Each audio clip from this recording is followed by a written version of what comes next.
Buenas tardes, sean todos bienvenidos y bienvenidas a esta tercera Feria Internacional del Libro, organizada por la Confederación Internacional. El día de hoy nos presentamos. Mi nombre es Jessica Sánchez Velasco, yo soy periodista y presentadora de la Confederación y queremos agradecerles a todos ustedes por acompañarnos el día de hoy. Tenemos una invitada muy especial, ella es Dailer, que está con nosotros el día de hoy en la tercera Feria Internacional del Libro de Jauja. Ella es Dailer Sadir Lenes y nos está presentando el día de hoy un libro bastante interesante que se llama En un día de aquel verano. Bienvenida. Hola, buenas tardes, Jessica. Buenas tardes a todos los que nos ven y nos escuchan a través de la línea online de la tercera feria del libro Jauja. Y con ustedes para compartir mis voces, mis escritos, mis letras. Encantada, muchas gracias. Nosotros también estamos muy agradecidos de que estés con nosotros, Dailer. Cuéntanos un poco sobre la mujer que está detrás de las páginas en un día de aquel verano. Es una mujer persistente, em, que no le teme al reto, siempre más allá del reto. Una mujer comprometida y sobre todo una mujer dueña de sus principios, de sus valores y de su berraquera como mujer colombiana, como mujer costeña. Nos comenta que usted, ¿sí? No, sí, te decía que eso es el producto de atreverme a escribir en un mundo que generalmente es de hombres. Entonces, eso me hace ser fuerte y eso soy, una mujer fuerte y muy persistente. Nos comentas que tú escribías desde los 10 años. ¿Cómo nace ese amor por la escritura y por la literatura? Sí, yo me crié, bueno, yo soy de la costa norte de Colombia, costa Caribe. Entonces, normalmente en pueblo donde yo nací, mi pueblo se llama Ciénaga de Oro. Es un pueblo muy agropecuario, entonces estaba uno siempre en esa combinación con el ecosistema, con lo ambiental, con los animales y sobre todo con el universo. Entonces, yo a los 9 años me aprendí una poesía de Calderón de la Barca. Y eso pues me hizo empezar a que yo cada que podía escribía un verso, una frase. Y ahí fui alimentando eso y fui guardando papelitos. Entonces, en recitales, en el colegio, cuando se hacía izada de bandera, que exaltaban a los alumnos, yo siempre leía algo y ahí empecé a escribir y sobre todo en las noches nocturnas del campo son hermosas y son inspiradoras. Entonces ahí empecé. Qué hermoso haber crecido en todo un ecosistema que inspirara tanto sus lecturas. ¿Cómo han influido? Usted también hace mucho trabajo comunitario, también tiene mucha experiencia profesional, entonces cuéntenos cómo ha influido todo esto en su escritura. Sí, de hecho yo soy profesional social y soy ambientalista, precisamente por eso, por ese arraigo que traigo. Entonces, he trabajado con los chiquitos, los niños desde muy temprana edad. La literatura ha sido importante en este trascender porque a ellos se les va inculcando la lectura. Quien tiene lectura tiene conocimiento y quien tiene conocimiento puede superarse. Entonces, eso ha sido de vital importancia para los chicos, en los niños, en los jóvenes, en los adolescentes, preadolescentes y en los jóvenes. Entonces, eso ayuda a que en el territorio uno se introduzca hacia emociones, hacia poder sentirlas a través de la lectura, a través de la escritura. Entonces, eso es fundamental. ¿Qué la motivó a escribir en un día de aquel verano? ¿De qué trata su libro? Mm, En un día que el verano es un compendio, son historias, son relatos. El Caribe colombiano se caracteriza por tener una magia, ¿sí? Una magia que tú puedes hacer realidad lo que quieras a través de esa magia. Yo estaba escribiendo una novela dedicada a mis padres.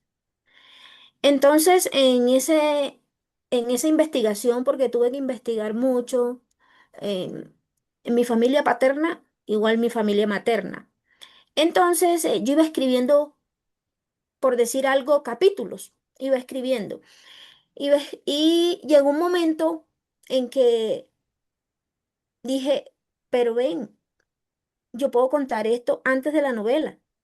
Y, y sí, y me decidí a publicar esas letras, ¿sí? Yo podría decir que era una escritora emergente porque nunca, bueno, había publicado para becas, para estímulos, pero así como que dijera, yo voy a publicar esto, yo voy a dejar esto como un tributo a mis abuelas, a mis abuelos, entonces a la región que me vio nacer. Entonces decidí hacer un compendio de 9 relatos y así nació En un día de aquel verano, que todo gira en torno a un primer cuento que yo hice cuando era una adolescente. Tuve la fortuna, digo la fortuna porque eso es algo que no sé quienes lo hayan hecho, porque sé que hay personas que a lo mejor en el mundo lo han hecho también, pero yo tuve la fortuna de ver crecer a un colibrí. Yo crié un Oh, colibrí. qué lindo. De hecho, mi chakra, digo yo, es un colibrí. Entonces yo eso tenía que contárselo al mundo, ¿sí? Tenía que decir, el colibrí es lo más hermoso de las aves, es lo más hermoso que existe. Además tiene un mensaje y para mí significa mucho. Entonces a partir de ahí empecé a contar eso. Y así nació En un día de aquel verano. En un día de aquel verano, ¿por qué así? Porque siempre que escribía era en verano. Siempre. Entonces, eso es En un día de aquel verano. Son cuentos, son relatos, son historias del Caribe que puedes conocer. Sé que hoy día la literatura tiene otro viraje, ¿sí? Ahí se le escribe, la literatura ha tenido mucha evolución, pero dentro de eso yo sigo escribiéndole a la idiosincrasia, ¿sí? Al terruño. Entonces, eso es En un día de aquel verano. ¿Cómo es la experiencia de crear un colibrí? ¿Cómo fue? Hermosa.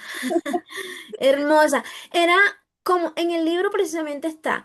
Era un huevecillo así, pero así diminuto, diminuto, chiquito.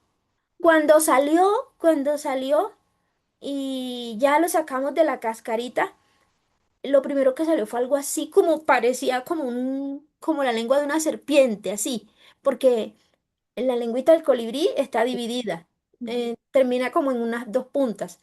Y susto, no, pero no, no era una serpiente, era lo más bello que he podido ver, un colibrí. Y yo lo metí lo empuñé y pues ahí empezó todo un cuento que tienen que leerlo para que sepan cómo criarlo, cómo tenerlo. Un colibrí es hermoso. Me surgen muchísimas preguntas y me surge mucha curiosidad por leer y sí, darme cuenta de cómo fue esa historia. Qué hermoso. Este libro está inspirado en todo ese realismo mágico del Caribe colombiano. ¿Qué significa para usted ese género narrativo? Bueno, eso es sanar, ¿sabes? Eso es sanar, porque precisamente yo empiezo un relato en ese libro que se llama La Perla del Puerto. Y es la historia de cómo se conocieron mis abuelos maternos.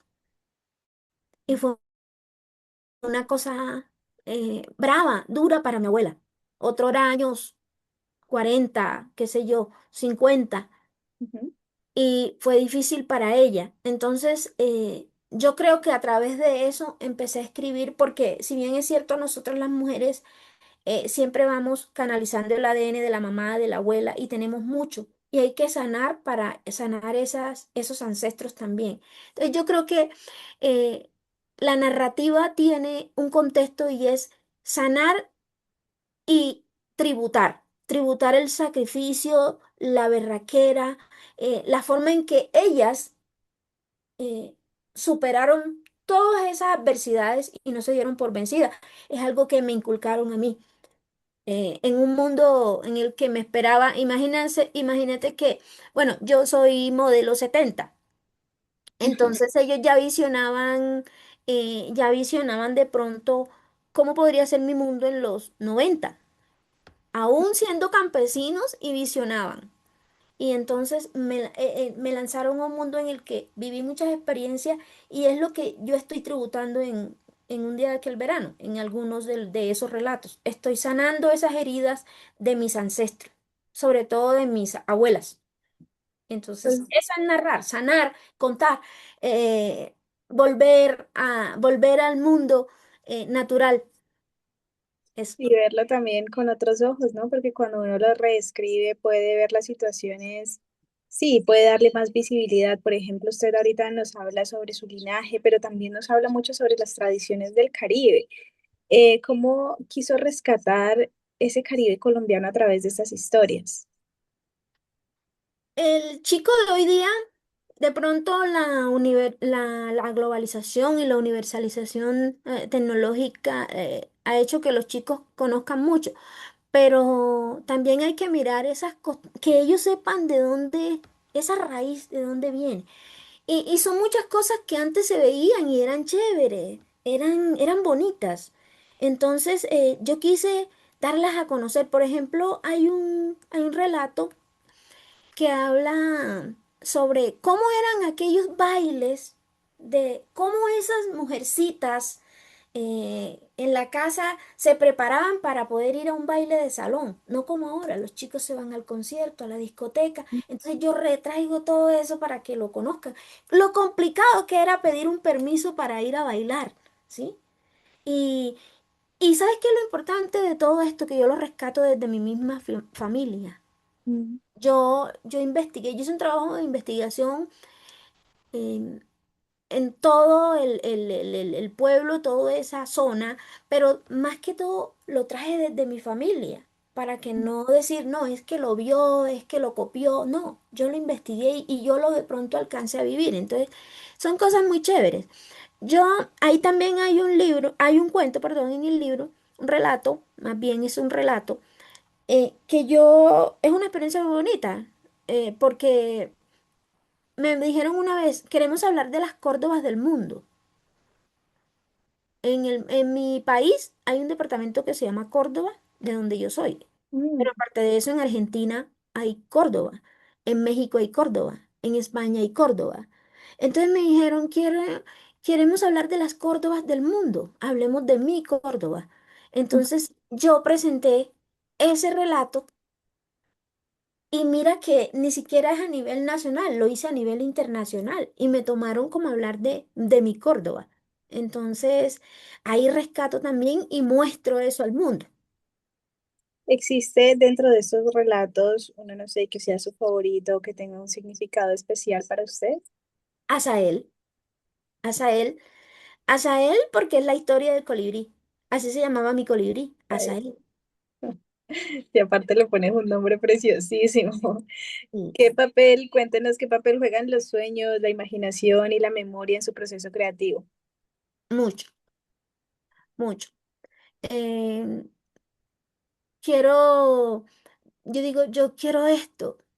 En este momento, precisamente, yo estoy en un proyecto infantil.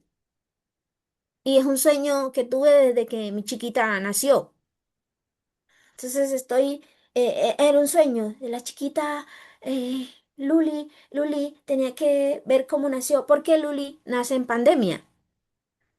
Y entonces yo decía, hay que verlo. El sueño era que lo viéramos y pasamos pandemia. Y mi sueño se está cumpliendo.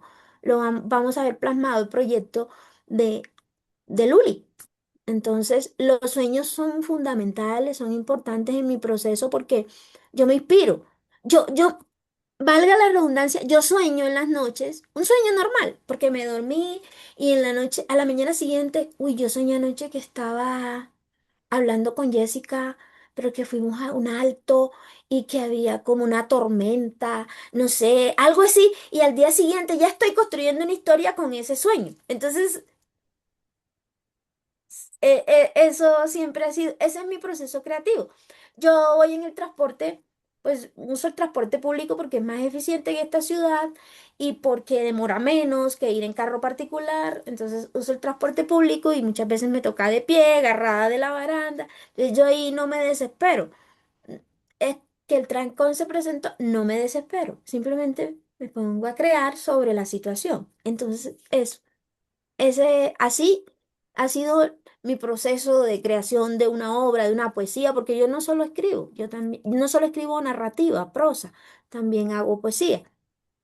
Qué interesante cómo funciona su cerebro en ese tipo de casos que en vez de aburrirse o de, no sé, enojarse como lo Mm. haría cualquier otra persona, usted se pone a crear. Eso es muy, muy admirable.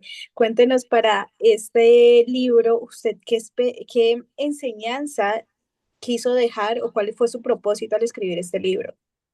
Bueno, el primero, inicialmente, que quien no conoce su historia está destinado a repetirla, ¿cierto?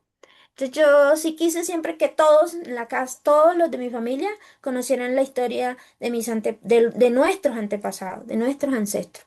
Que mi mamá sufrió, que mi tía, que el otro, que las mujeres sufrieron, que los hombres. Bueno, un tema así y superarlo. Em, que vieran cómo vivieron la juventud nuestros padres. ¿Sí? Cuando no existía el WhatsApp.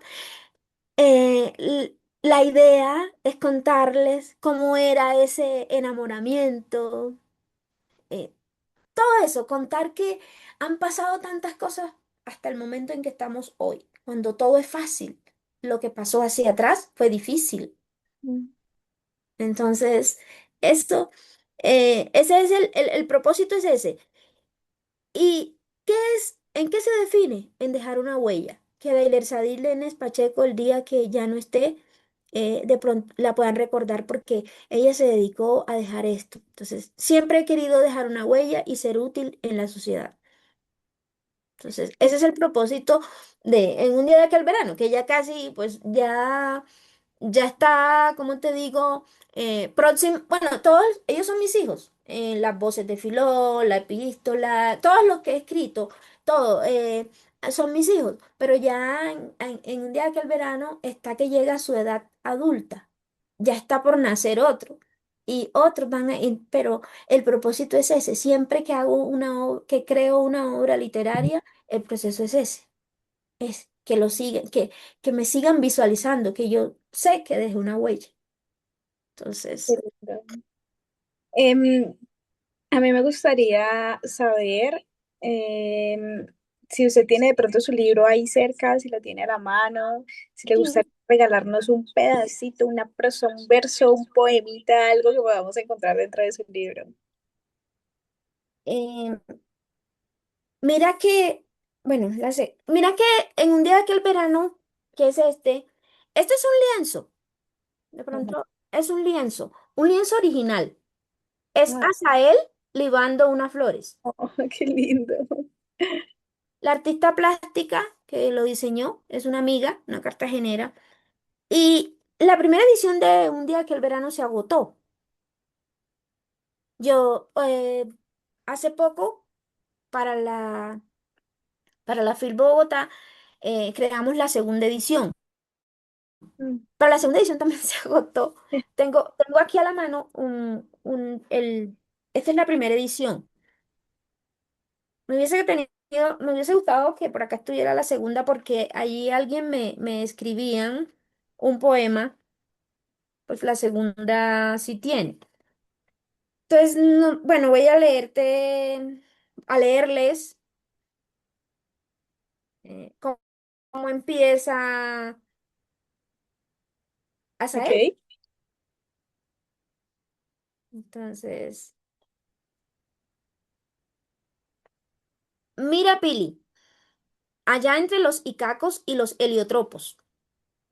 Cabe resaltar que los icacos son flores naturales caribeñas y los heliotropos son las mejores heliconias, las heliconias más lindas del mundo. Son blancas, son divinas, huelen delicioso, tienen un olor delicioso. Entonces decía, ¿lo ves? Mira, voy a empezar nuevamente. Mira, Pili, allá entre los icacos y los heliotropos. ¿Lo ves? Se parece a tu azael. No, tía, no se parece. Es mi Asael. Era tan pequeñito, tan bonito. Lo recuerdo como si hubiese sido ayer.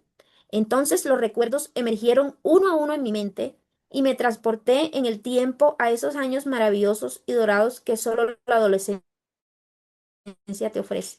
El verano de 1984. Mediaba la tarde del viernes y Gilla gritaba, recojan todo y apuren, que el carro pasa a las 4 p.m. Yo siempre era lenta, y más porque cargaba con tanto papel, que el libro para leer, que la revista Cromos, que las hojas desprendidas de la última edición del diario deportivo para guardar los artículos de mi mechita y de la última fecha del fútbol, o los recortes de tela para los vestidos de la muñeca que cosía. En fin, tanto por recoger que salí de última. Gilla era la tía encargada de cuidarnos y de llevarnos junto a mis hermanos todos los viernes después de salir de las clases al campo, a la casa de campo de donde mis abuelos vivían. Y ahí sigue contando. Y ahí sigue contando y contando. Y puedo decirte, vamos a leer la última parte. Bueno, y ahí tú puedes, mejor dicho, em, te voy a leer esta parte. Em, Azael se fue. Entonces, no, mejor lo leen. Sí, qué mala eres. Realmente tengo muchísima curiosidad por leer ese libro y para las personas que también se quedan como yo con la curiosidad, cuéntanos dónde lo pueden adquirir. Bueno, yo tengo ahí en el link, está un QR en mi Instagram y pues allí lo pueden adquirir o se comunican con ustedes y también está. Muchísimas gracias por habernos acompañado en esta tercera Feria Internacional del Libro de Jauja. Ya hemos llegado al final de nuestra entrevista. Gracias por acompañarnos, Daira. Jessica, muchas gracias a ti y a todos por escucharnos y espero que puedan leer en un día de aquel verano. Muchísimas gracias. Gracias también a ustedes por habernos acompañado. Agradecemos a César Salvatierra y a Alan Morales por hacer parte de la Confederación Internacional del Libro y por brindar espacios como estos. Sigan conectados con nosotros y con nuestras redes sociales para ver más entrevistas y más información. Nos vemos en una próxima transmisión. Chao, chao. Gracias.